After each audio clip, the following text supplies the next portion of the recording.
Thank you, David. The Kings did win, right? Second overtime? Okay. I just wanted to, I'll make this brief. I just wanted to thank LA Film Festival. I wanted to thank all of you guys for showing up. And, you know, if you want to stick around, Emmy Rossum is here, the great talented Emmy Rossum. She and I are going to do a Q&A afterwards. And that's it. So please enjoy the show. Yeah. Emmy, you want to come down? Woo!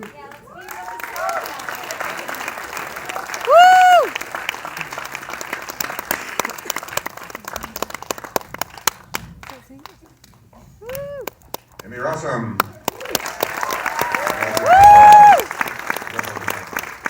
Where to begin? I mean, it's so rare to see an American independent movie that is so beautifully, so written. You know, I mean, it's, you know, everyone else is trying to do Cassavetes, and you're going the other way, which is, I find very refreshing. Talk about the script. Talk about the structure. Obviously, how did you arrive at this fractured structure? What was the genesis of the whole idea for you? Well, you know, the original draft was actually the 5 different sections written like as long, so it was like 5 long scenes. It wasn't really a movie. It was basically a 5-act play. And I'd written it like, you know, I had a breakup, but it was a while ago and it wasn't fresh in my mind. But I just liked the characters and I thought about these different moments. Oh, when they first met, when they first broke up, when they got back together, that kind of thing. And then I put it away, and I then went through a breakup. And I think when you go through a breakup, things start flying at you out of order, you know? And that's really what inspired the jumping around back in time. And you know, like lots of other breakup movies, Annie Hall being a classic example, where it's kind of out of order. I think that's maybe, I mean, part of the reason why that experience of going through a breakup, things just come at you. You remember the first time, the second time, it's happening simultaneously. And that's sort of like where the dream side of it happened too, because I feel like dreams are a lot like that. So that's sort of how the script came together. And like, in terms of like I'm glad you said the whole written thing. I do think dialogue is such an important dimension to a script, and nothing against the John Cassavetes or mumblecore movement, whatever, that's great. But like, I appreciate like lyrical dialogue. I appreciate dialogue that really flows, and I don't know, I've always been a fan of that. Yeah.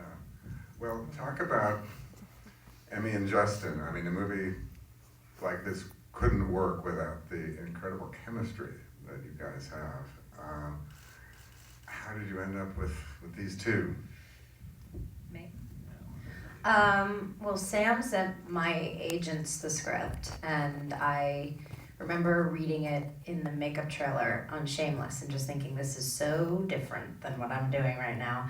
And I kind of fell in love with the dynamic and the surrealistic nature of the characters, and then I met Sam and thought he was very strange and smart and could probably pull off something as weird as this.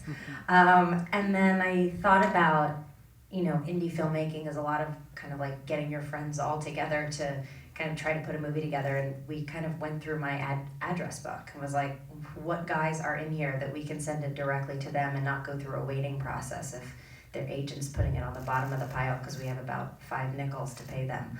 And Justin was Sam's top pick, and we sent it to Justin, and he said yes, and then we had a table read, and it was off to the races. So I think it's the best thing he's ever done. Should we get some questions from the audience?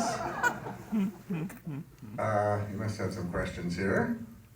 Yeah. Okay, it's not a question, it's just a comment of sheer adoration. It is so smart. It's like Hal Ashby smart. The edit is fantastic, even though that wasn't your original plan.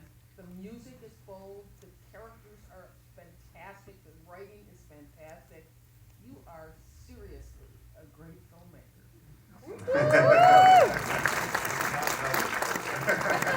That's Sam's mother.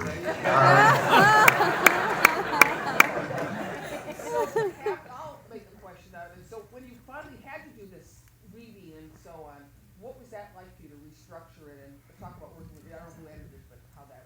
Okay, well, you know, when I wrote it, it's weird when you write something that, when you decide, okay, fuck logic, right? Because here's the other thing. Everyone knows a love story. Boy meets girl, boy loses girl, boy tries to get girl back, whatever. And I honestly just thought, well, audiences will pick up on the story. They get it. They know the sort of the different moments that these love stories tend to go. And so I kind of just said the audience will be smart enough. I'm just gonna go with, you know, what, like the time jumps to me just happened to be like what emotionally felt right. Sometimes it was a contrast, you know, something good was happening in a relationship, and then I wanted to jump right into a big fight that happened 2 years later. Sometimes it wasn't that. Sometimes it was a good emotional feeling here, and it would just flow into the next thing. So really, it was kind of liberating, because in a way, it was just all about this like emotional roller coaster and had nothing to do with story plot, because I just felt like audiences were savvy enough to pick up what was actually happening in different sections.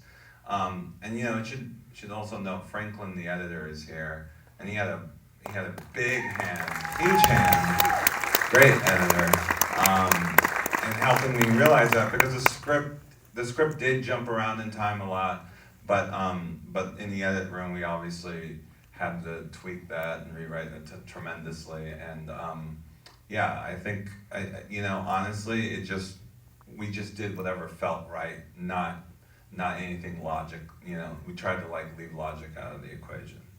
How long was the editing process? How long did you work on that? Oh, I don't know. I mean, that's a interesting question. I don't know, Franklin, because we would cut for 3 months, and we'd stop cutting, then we'd cut again, and yeah, it was weird, because every time you watch the movie, it's very different, and there's a lot of moving parts. We literally had like a little board up, and there's like, you know, I don't know, little cards up for everything, and it was like playing Tetris. We were just like picking out which ones. So no, it probably overall 6-7 months, yeah. And how, I mean, in terms of your shooting schedule, did you shoot it in some sort of chronology? And what was it like also for you as a performer? We didn't shoot it chronologically. We shot the train first because of the availability, and then we shot the hotel in Paris, and then we did the cemetery actually last, right? But I was gonna say, it was also, but we shot the actual linear script.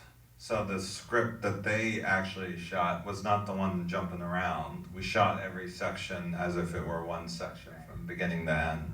And that's actually how we rehearsed too. So like we would do the whole graveyard scene from beginning to end, and then obviously we would change around.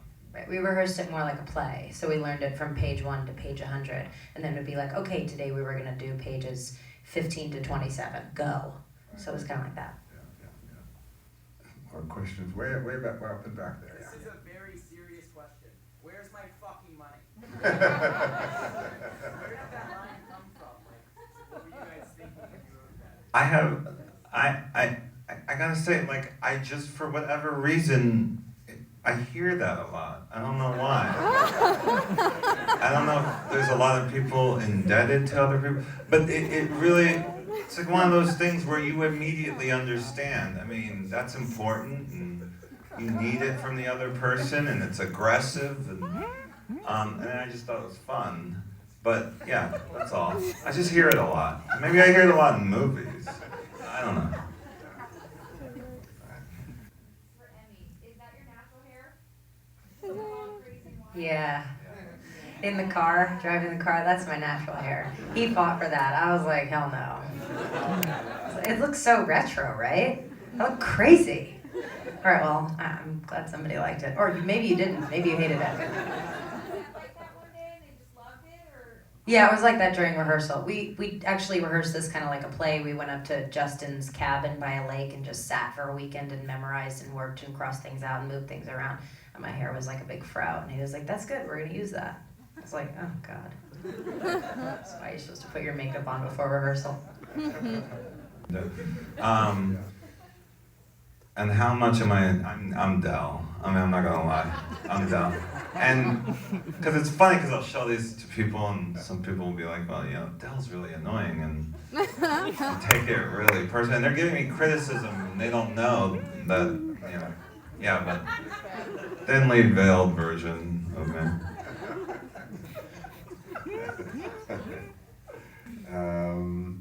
You want to talk a little, where's the, yeah, just shout out, it's very hard to see your hands. Right here. Yeah. This was the first piece of your writing you've directed yourself. I was wondering if there's anything that changed in the story of the characters from, you know, the page to the execution of it that you would then try to account for in future scripts. I'm not sure I understand the question. You're saying there's something I learned in making this script that I would Then account for in upcoming screenplays. Well, you know, I think I was very narrow-minded in terms of the characters.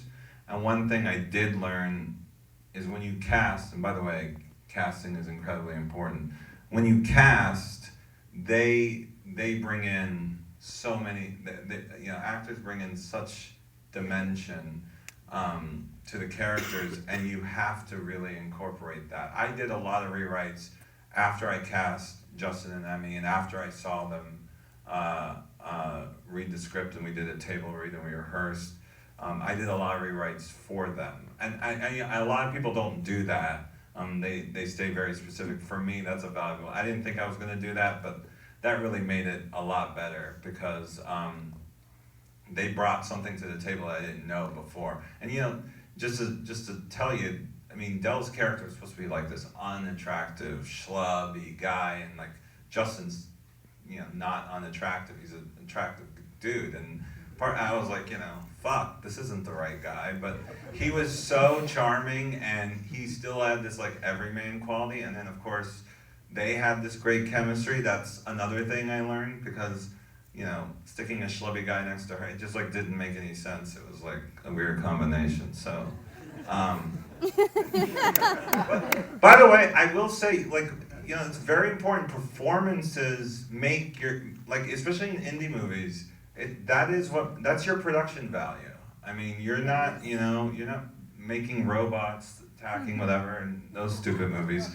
Like your production value is how great the performances are. And that's part of the reason why I wrote this script, is because I really just wanted to play with the actors. But they really informed the writing of the rewriting of the script, and I would 100% be open to that in the future. You know. Doesn't look. I mean, it's so visually rich. The cinematography is fabulous. Yeah, Eric is here, by the way. Eric Clark. Kudos to Eric. They are telling us that we have unfortunately run out of time. We have to clear the door. Thank you so much. Thank you all for coming. We continue to come